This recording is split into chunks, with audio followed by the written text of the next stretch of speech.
think on my first time, how I got into red teaming and my first experience actually during competition and what it's really like.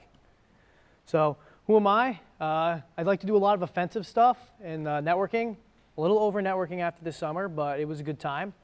I like Windows a lot. I like digging into it and really figuring out all the internals and how everything really works. You can break a lot more stuff than you think if you really start to dig into it. I love development. I love coding. It's how I kind of got my start in security, was coding. I've been coding since high school. It's just a passion I had. And then red teaming, which allowed me to kind of combine all of these. And then some non-nerd stuff. I'm a diver. Yeah, that's kind of about it for that. I go outside sometimes. I like to go outside when it's warm. You know, it's cold like 7 months out of the year here, so it's kind of rough. And then my dog, I like to take him on walks when I'm home and play with him. All right, so my agenda, I'm going to kind of go through me starting off at RIT and like my first introduction to the club, security, and why I actually came to RIT. Then I'm going to get into some blue teaming and how that inspired me to become a red teamer. Then I'm going to get into the red teaming, like how I started with it, what I did to start, and then more what I made. And then I'm going to explain what I got out of it. Alrighty, so starting off in the CSEC program was actually a complete mistake.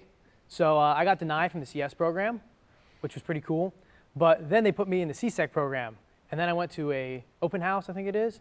And I had an amazing time. When I went, we had somebody show the club or the ambassadors, it's kind of all mixed, showed Heartbleed.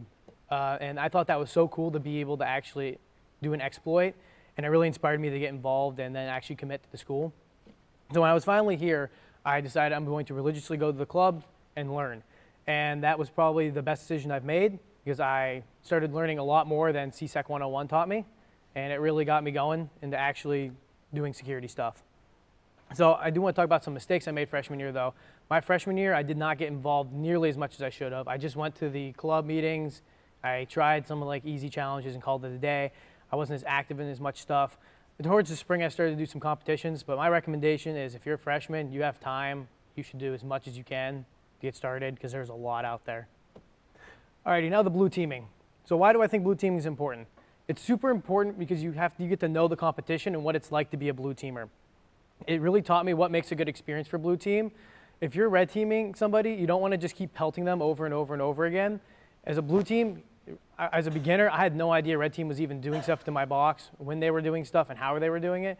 So the fact that I was like panicking already and I wasn't getting super pelted was a really good experience because I was able to figure it out.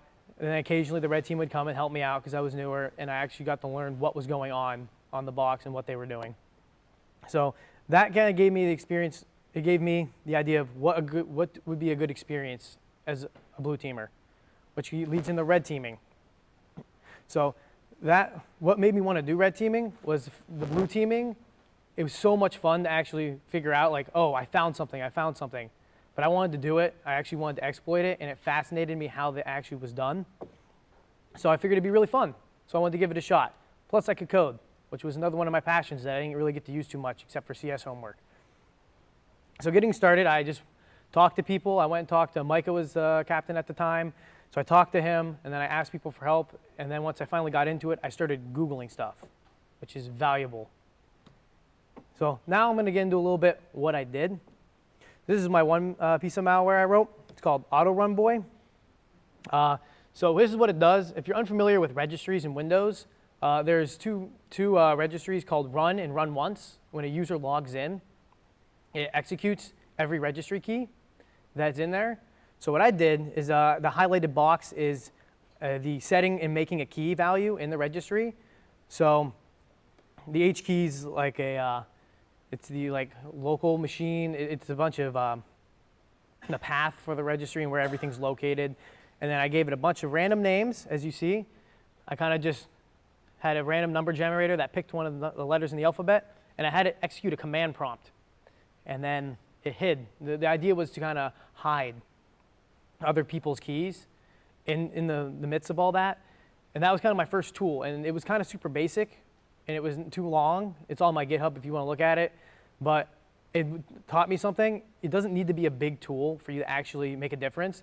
This was really annoying during competitions. Anyone who competed knows it was really annoying. And then whenever you restarted your computer, about 100 or to 500 command prompt lines, depending on if you deleted any of them, would pop up on your screen, and you couldn't do anything until they were done, which is also really annoying.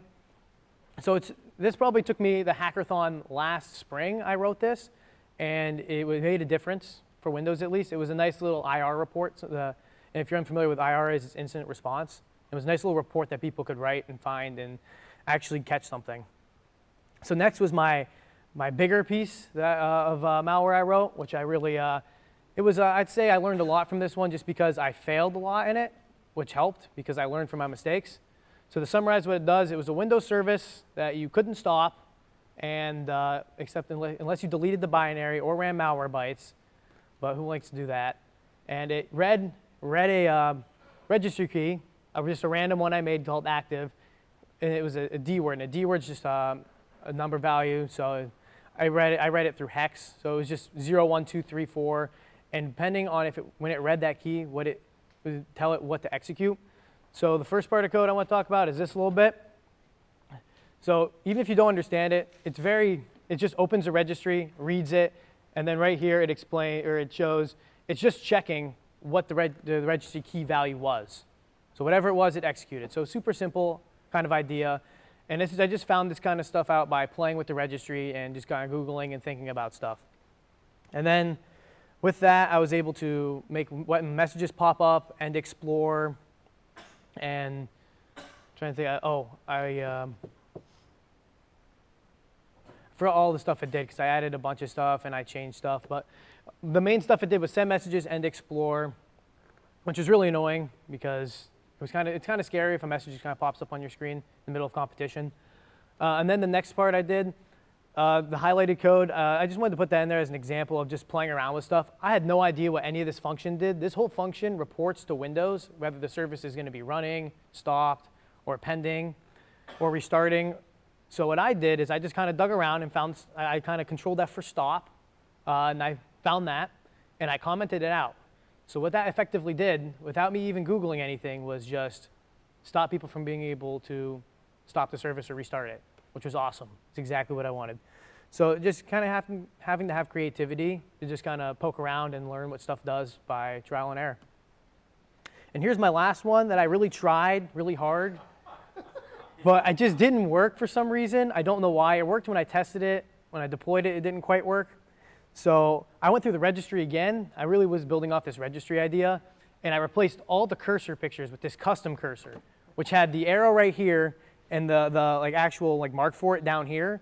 So it was really annoying. Well, it would have been really annoying. And then when you hovered over something, the dot was still here, but it flipped it down here, and it showed that picture, which I thought would be hilarious if it worked. I'm going to try to probably make it work this year, but that's kind of was kind of my failure. But I learned that sometimes you have to develop stuff early and not the day of. So that's cool. So kind of what did I learn from this whole Red Team experience? So what I learned was mistakes are good. You can learn from your mistakes.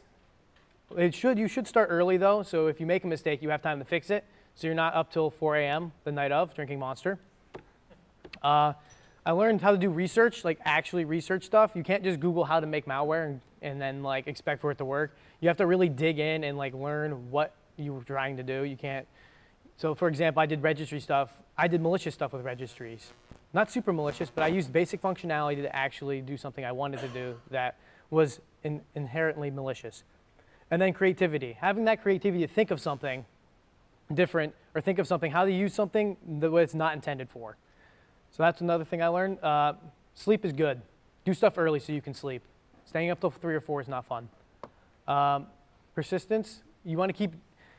Don't give up on something like this. It took me a long, long time to figure out how a Windows service worked, but you just have to keep at it, and you'll eventually get it. And then ask for help. And also teamwork. I learned during the competition. It's very different than what you think it is. We're all sitting there hoping it works, just like you're hoping you can get us out. Or the first timers, I really was hoping it worked. The first competition I had, I got probably booted out of almost every box. But I learned from that, And I also learned you need coordinated attacks with your fellow red team members, because if you all just kind of drop stuff at once, it could get kind of rough for the blue team, or some of your stuff can interfere with other people's stuff. So you really have to work together, talk about what you're going to be putting on people's boxes, and then go from there. That's all I got. Anyone got any questions? Awesome. Thanks, guys.